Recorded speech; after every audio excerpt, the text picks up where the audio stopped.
Good morning to all. Welcome to my channel Gundimeda vlogs. ఈరోజు నటులు తనికెళ్ల భరణి గారి గురించి తెలుసుకుందామండి. జూలై 14, 1954లో జన్మించారు. ఒక భారతీయ నటుడు, స్క్రీన్ రైటర్, కవి మరియు నాటక రచయిత. అతను ప్రధానంగా తెలుగు సినిమాల్లో పనిచేస్తారు. 750కి పైగా చిత్రాల్లో నటుడుగా పనిచేశారు. వాటిలో కొన్ని తమిళ, కన్నడ మరియు హిందీ భాషల్లో ఉన్నాయి. వీరు 52 చిత్రాలకు స్క్రీన్ రైటర్ కూడా. అతను 3 నంది అవార్డులను అందుకున్నారు. తనికెళ్ల భరణి పూర్వీకులలో తెలుగు సాహిత్యానికి చెందిన కవులు మరియు సాహితీవేత్తలు ఉన్నారు. దివాకర్ల వెంకటావధాని మరియు విశ్వనాథ సత్యనారాయణ గారు వీరికి తాతలు. తెలుగు కవి ద్వయం తిరుపతి వెంకట కవులలో ఒకరైన దివాకర్ల తిరుపతి శాస్త్రి గారు వీరికి ముత్తాత. ఆయన తెలుగు బ్రాహ్మణ కుటుంబంలో జన్మించారు. ఆయన శ్రీ శివుడు మరియు పార్వతీదేవులను స్తుతిస్తూ భక్తి పాటలు పాడటానికి ప్రసిద్ధి చెందిన మతపరమైన హిందువు మరియు తన తోటి హిందువులకు భగవద్గీతను చదవటమే కాకుండా అతను బోధించే వాటిని అనుసరించమని ప్రచారం చేస్తారు. 14 జూలై 1954న జగన్నాథపురం, ఆంధ్రప్రదేశ్లో జన్మించారు. నటుడు, రచయిత, దర్శకుడు, హాస్య నటులు.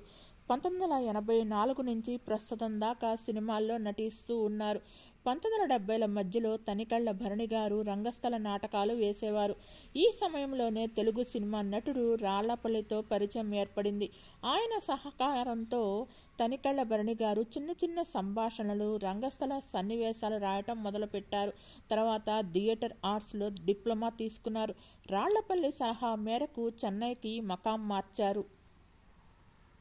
1984లో వచ్చిన కంచు కవచం చిత్రానికి డైలాగ్ రైటర్గా కెరీర్ ప్రారంభించిన ఆయన లేడీస్ టైలర్, 1985లో శ్రీ కనక మహాలక్ష్మి రికార్డింగ్ డ్యాన్స్ ట్రూప్, 1987లో వారసుడొచ్చాడు, 1988లో చెట్టు కింద ప్లేడర్, 1989లో స్వరకల్పన, 1989లో సీమ, 1999లో వంటి పలు చిత్రాలకు డైలాగ్స్ వ్రాశారు. 2004లో వచ్చిన వాసంతి లక్ష్మి, గుండమ్మ గారి మనవడు సాహిత్యాన్ని కూడా రాసి పాడారు. వీరు లేడీస్ టైలర్ 1985లో వచ్చిన ఈ సినిమా మరియు శ్రీ కనక మహాలక్ష్మి రికార్డింగ్ డ్యాన్స్ ట్రూప్ 1987లో వచ్చిన ఈ చిత్రానికి ప్రారంభించి 750కి పైగా సినిమాల్లో నటించారు. ఇందులో ఆయన డోరాబాబుగా కనిపించారు. 1989లో ఆయన రామ్ గోపాల్ వర్మ తీసిన హిట్ చిత్రం శివాలో నటించారు. ఇందులో నాగార్జున నటించారు.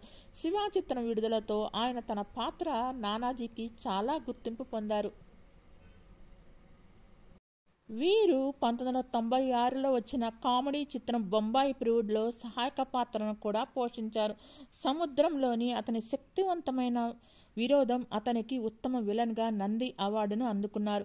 2000 తర్వాత అతను మన్మధుడు 2002లో, ఒకరికి ఒకరు 2003లో, సాంబా 2004లో, మల్లీశ్వరి మరియు గోదావరి 2006లో మరియు హ్యాపీ 2006 వంటి చిత్రాల్లో మరింత పరిణితి చెందిన పాత్రలు పోషించడం ప్రారంభించారు. తనికెళ్ల భరణి గారు దర్శకత్వం వహించిన నిమిదనం అనే డ్రామా చిత్రం 2012లో ఎస్పి బాలసుబ్రహ్మణ్యం గారు మరియు నటి లక్ష్మి నటించారు. ఈ చిత్రానికి గాను ఆయన ఉత్తమ దర్శకుడిగా సినిమా అవార్డు ప్రత్యేక జ్యూరీ అవార్డును అందుకున్నారు. అతను నీలోన శివుడు కలడు, నాలోన శివుడు కలడు ఆల్బం కోసం 7 తెలుగు భక్తి పాటలను వ్రాశారు. అక్షరాల నీలోని శివుడు మరియు నాలోని శివుడు ప్రపంచాలని పాలించగలడు అని అనువదించారు. అతను రాసిన నాలోన శివుడు కలడు మరియు షహబాష్ రా శంకర కోసం టైటిల్ సాంగ్ కూడా పాడారు. వీరు రచించిన పుస్తకాలు వచ్చి పరికిణి, నక్షత్ర దర్శనం, మాత్రలు, ఎందరో మహానుభావులు. వీరు రచించిన నాటకాలు జంబూద్వీపం, కొక్కరకో, చల్చల్ గుర్రం, గార్ధభాండం, గోగ్రహణం, నాలుగో కోటి. ప్లేలెట్స్ వచ్చి గార్ధభండ, గోగ్రహణం, కొక్కరకో, చల్చల్ గుర్రం, జంబూద్వీపం, గ్రహణం పట్టిన రాత్రి, శనిగ్రహాలు, గొయ్యి, పంజరంలో ఎలాక, హూ లక్కీ. పాటల కూర్పులొచ్చి నాలోన శివుడు కలడు తనికెళ్ల రాసిన 7 పాటల కూర్పు. శభాష్ రా శంకర అనేది శివుని భావన గురించి తనికెళ్ల గారి స్వరకల్పన. నా మనసు కోటిరా రామ అనే పాట కూడా రచించారు. వీరు రచించిన ఆధ్యాత్మిక పుస్తకాలొచ్చి అటగదర శివ ఒకటి, సభాసుర శంకర అనే 2 ఆధ్యాత్మిక పుస్తకాలు రాశారు. వీరు 1988లో దుర్గా భవానీ గారిని వివాహం చేసుకున్నారు. ఈ దంపతులకు గాను తేజ మరియు సౌందర్య లహరి అనే 2 పిల్లలు ఉన్నారు. వీరు హైదరాబాద్లోని యూసఫ్ కూడాలో నివసిస్తున్నారు. వీరి అబ్బాయి తేజ 2012లో వచ్చిన మిస్టర్ లవంగం చిత్రంతో నటుడిగా అరంగేట్రం చేశారు. తనికెళ్ల భరణి గారు 3 నంది అవార్డులు అందుకున్నారు. అవి గాను సముద్రము, నువ్వు నేను, మిథునం సినిమాలకు గాను అందుకున్నారు. శ్రీపాద సుబ్రహ్మణ్య శాస్త్రి సాహిత్య పురస్కారం పాలమూరులో అందుకున్నారు. భానుమతి అవార్డు హైదరాబాద్లో అందుకున్నారు. శ్రీ వానమామలై వరదాచార్యులు సాహిత్య పురస్కారం ఆదిలాబాద్లో అందుకున్నారు. ఫెలోషిప్ జవహర భారతిలో కావలిలో అందుకున్నారు. అల్లూరు రామలింగయ్య గారి జాతీయ అవార్డు హైదరాబాద్లో అందుకున్నారు. అక్కినేని గారి స్వర్ణ కంకణం హైదరాబాద్లో అందుకున్నారు. నాగభైరవ కోటేశ్వరరావు సాహిత్య పురస్కారాన్ని నెల్లూరులో అందుకున్నారు. సినిమా అవార్డులు ఉత్తమ దర్శకుడిగా ప్రత్యేక జ్యూరీ అవార్డు మిథునం సినిమాకి గాను 2013లో అందుకున్నారు. తెలుగు సినిమాలో 25 సంవత్సరాలు పూర్తి చేసినందుకు గాను సంగం అకాడమీ అవార్డు, 10వ ముంబై అంతర్జాతీయ చలనచిత్రోత్సవ అవార్డు, ఇడాహో పాన్ హ్యాండిల్ సిరాది ఇంక్ చిత్రానికి గాను హైదరాబాద్ అంతర్జాతీయ చలనచిత్ర అవార్డు, లఘు చిత్రాల దర్శకుడిగా అందుకున్నారు. వైజాగ్లో తనికెళ్ల భరణికి లోక్నాయక్ ఫౌండేషన్ సాహిత్య పురస్కారం అందజేశారు. తనికెళ్ల భరణి రంగస్థల సినిమా రచయిత, నటుడు, తెలుగు భాషాభిమాని. భరణి స్వస్థలం పశ్చిమ గోదావరి జిల్లా పోడూరు మండలంలోని జగన్నాథపురం. తెలుగు సినిమాలలో హాస్య ప్రధాన పాత్రలు అనేకం పోషించారు. వీరు సకల కళా కోవిదులు. ఇతనికి దర్శకుడు వంశీ మిత్రుడు. వంశీ దర్శకత్వంలో వచ్చిన శ్రీ కనకమహాలక్ష్మి రికార్డింగ్ డాన్స్ ట్రూపులో సినిమాకు మంచి సంభాషణలు అందివ్వటమే కాక ఒక మంచి పాత్రను కూడా పోషించారు. ఇప్పటిదాకా దాదాపు 750 సినిమాల్లో నటించారు. తనికెళ్ల భరణికి వరంగల్ ఎస్ఆర్ యూనివర్సిటీ 2024 జూలై 25న గౌరవ డాక్టరేట్ను ప్రకటించింది. తనికెళ్ల భరణి గారి తండ్రి టీవీఎస్ఎస్ రామలింగేశ్వరరావు గారు, తల్లి లక్ష్మీ నరసమ్మ, భార్య దుర్గా భవాని, ఒక కుమారుడి పేరు కన్నబాబు, ఒక కుమార్తె పేరు సౌందర్య లహరి. వీరు నిర్మించిన నివాస గృహానికి కుమార్తె పేరు పెట్టుకున్నారు. తనికెళ్ల భరణి ఇంటర్మీడియట్ వరకు ఏమీ వ్రాయలేదు. హైదరాబాదులోని రైల్వే కాలేజీలో ఓ నాటకం వేయాల్సి వచ్చినప్పుడు అద్దె కొంప అనే నాటకం రాసి ప్రదర్శించగా ఆ నాటకానికి మొదటి బహుమతి వచ్చింది. ఇంటర్ చదివే సమయంలో ఆయన మిత్రుడు శ్రేయోభిలాషి దేవరకొండ నరసింహ ప్రసాద్ ప్రేరణతో వ్రాసిన అగ్గిపుల్ల ఆత్మహత్య, కొత్త కళలు కవితలు ఆంధ్రజ్యోతి పత్రికలో ప్రచురితమయ్యాయి. తర్వాత బీకాం చదివే సమయంలో రాళ్లపల్లి గారితో పరిచయం అయ్యింది. రాళ్లపల్లి గారి రాసిన ముగింపు లేని కథ నాటకంలో తనికెళ్ల భరణి గారికి 70 సంవత్సరాల వయోధిక పాత్ర ధరించారు. ఆ నాటకం విజయం సాధించిన తరువాత భరణికి నాటక రంగంలో స్థిరమైన స్థానం లభించింది. రాళ్లపల్లి నాటక సంస్థ పేరు శ్రీ మురళీ కళానిలయం. రాళ్లపల్లి గారు మెడ్రాస్ వెళ్లిన తర్వాత శ్రీ మురళీ కళానిలయం సంస్థకు రచయిత కొరత ఎదురైంది. అది భరణికి నాటక రచయితగా నిలదొక్కుకోవడానికి సహకరించింది. అతను ఆ సంస్థ కొరకు 10 నాటకాలు రచించారు. ఆ నాటకాలకు అల్లావజుల సుందరం దర్శకత్వం వహించారు.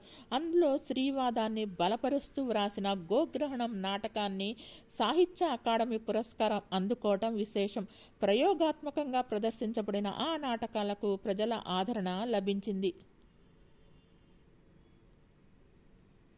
ఔత్సాహిక నాటకాలు వేయటానికి వేదికగా ఉన్న రవీంద్ర భారతి, నారద గానసభ వంటి నాటక రంగాలలో నాటకం వేయడానికి అధికంగా వ్యయం కావటం, అది భరించే అవకాశాలు లేని కారణంగా భరణి పనిచేస్తున్న సంస్థ వారు బెంగాలీ నాటకకర్త బాదల్ సర్కార్ను ప్రేరణగా తీసుకొని వీధి నాటకాలు వేయడం ప్రారంభించారు. ఇలా ప్రదర్శించిన నాటకాలలో మొదటిది పెద్ద బాలశిక్ష నాటకం. తల్లావజుల సుందరం ప్రారంభించిన ఈ నాటకాలకు మంచి ఆదరణ లభించింది. భరణి వీటిలో నటించడమే కాక నాటకాల నాటన బాధ్యత కూడా వహించారు. భరణి రచించిన గోగ్రహణం, కొక్కరకో, గొయ్యి నాటకాలు తల్లావజల సుందరం దర్శకత్వంలో ప్రదర్శించబడ్డాయి. నాటకాలలో భరణికి అత్యధికంగా విలన్ పాత్రలు ధరించారు. భరణి గారు రాసిన చల్చల్ గుర్రం నాటకం చూసిన రామరాజు హనుమంతరావుకు రాళ్లపల్లి ద్వారా వంశీకి పరిచయమై కంచు కవచం చిత్రానికి గాను సినిమా రచయితగా నటుడిగా చేశారు. తర్వాత లేడీస్ టైలర్ చిత్రానికి గుర్తింపు వచ్చింది. ఆ తర్వాత శివ చిత్రంలో నటుడిగా అవకాశం, అలాగే పేరు వచ్చింది. దాదాపు 60 చిత్రాలకు పనిచేసే అవకాశం లభించింది. అతను తెలంగాణ యాసలో మాటలు రాయటంలో సిద్ధహస్తుడు. మొండి మొగుడు పెంకి పెళ్ళాం చిత్రంలో కథానాయక పూర్తిగా తెలంగాణ యాసలో మాటలు రాశారు. తనికెళ్ల భరణి గారు చలనచిత్ర నటుడిగా ప్రత్యేక గుర్తింపును పొందారు. సొగసు చూడతరమా, ఎగిరే పావురమా, మావి చిగురు, పరదేశీ చిత్రాలలో భరణి గారి ఉదాత్తమైన నటన ప్రదర్శించారు. కామెడీ, విలన్, ఉదాత్తమైన వైవిధ్యమైన పాత్ర ధారణతో భరణి గారికి ప్రజాదరణ పొందిన నటులలో ఒకరు అయ్యారు. మిథునం చిత్రానికి గాను 2012లో దర్శకుడిగా ఆ సినిమాని రూపొందించారు. తనికెళ్ల భరణి గారి సినీ రచనలు వచ్చి సీను, వాసంతి లక్ష్మి, గాయం, చెట్టు కింద ప్లీడరు, స్వరకల్పన, వారసుడొచ్చాడు, శ్రీ కనక మహాలక్ష్మి రికార్డింగ్ డాన్స్ ట్రూప్, అన్వేషణ, లేడీస్ టైలర్ తదితర చిత్రాలకు గాను రచనా సహకారం అందించారు. దూత వెబ్ సిరీస్లో 2023లో నటించారు. ప్రజాదరణ పొందిన తనికెళ్ల భరణి గారి సినీ సంభాషణలు నన్ను గిట్ల డిసైడ్ చేసిన వేందన్నో అనే యమలీలలో సినిమాలోని డైలాగు. దాంట్లోనే ఒక కవిత్వం కూడా రాస్తారు. చెల్లికి మళ్ళీ జరగాలి పెళ్ళి అనే కవిత్వం చూసి జనాలు తెగ నవ్వుకున్నారు. ఆడు మగాడ్రా బుజ్జి అతడు సినిమాలోని డైలాగు. అమ్మోరు దయ, రాజా ది గ్రేట్లో. తనికెళ్ల భరణి గారు మాట్లాడుతూ, మిథునం తర్వాత నా దర్శకత్వంలో మరో చిత్రం రాలేదు. నేను కమర్షియల్ సినిమాలు తీయలేను. నా దగ్గర కొన్ని కథలు ఉన్నాయి. ఆర్ట్ ఫిల్మ్ తరహా చిత్రాలు నిర్మించే నిర్మాతలు దొరకటం లేదు. నా 40 ఏళ్ల సినీ కెరీర్లో నేను అనుకున్నవన్నీ చేశాను. అయితే ఓ అంతర్జాతీయ సినిమా తీయాలనే ఆకాంక్ష మాత్రం మిగిలిపోయింది. ప్రస్తుతం శివరాజ్ కుమార్, ప్రభుదేవ ప్రధాన పాత్రలో నటిస్తున్న సినిమాలో కీలక పాత్ర చేస్తున్నాను. శేఖర్ అనే కొత్త దర్శకుడు తీస్తున్న ఈ సినిమాలో ఒక వైవిధ్యమైన పాత్ర పోషిస్తున్నాను అని తెలిపారు తనికెళ్ల భరణి. మీకు ఈ వీడియో నచ్చినట్టయితే లైక్ చేయండి, కామెంట్ చేయండి. Thank you all. Please subscribe and support my channel గుండెమ్మడ వ్లాగ్స్. నా ఛానల్లో పాత వీడియోస్, పలువురు సినీ సెలబ్రిటీస్ బయోగ్రఫీస్ ఉన్నాయి. 500కు పైగా. ఒకసారి వాటిని చూడండి. మీకు నచ్చితే లైక్ చేయండి, కామెంట్ చేయండి. Thank you all.